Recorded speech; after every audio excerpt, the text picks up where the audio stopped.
Mga igsunan, good morning. Padayon kami sa mga pagpanday din sa maong Sibuko SD Church. Hakot kami og balas karon.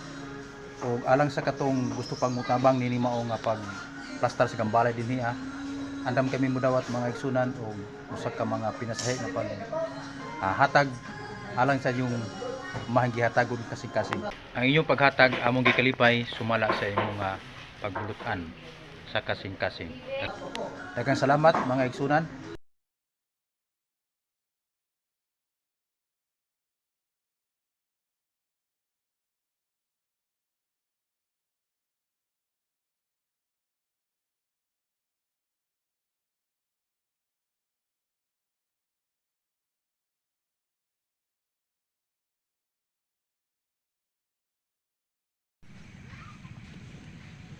Pokok anak, ila pa na yan.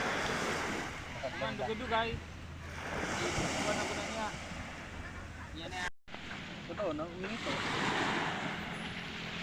Mga igsoon, may buntag.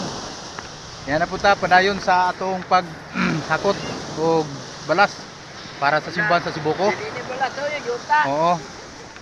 Naadiri atong mga ragahay kuyaw kay ni. Di basta-basta. Mukarga ni siya mga balik tulo pero upat pero isa na lang usa. Kay aron kay dali mamimahuman. Okay, naamong gamayng tao pero daghang kay karga ni mga 5 ka bok ni ikarga diya. Usa ra di ay. Oh, naglingi-lingi pa sa akin. Oh, ayog lingi-lingi diya kay na. Kani si Lloyd kusgan kay ni siya. Kusgan kini siya mo kuan. Kana niya mo karga og kana niya. Oh, og luwag.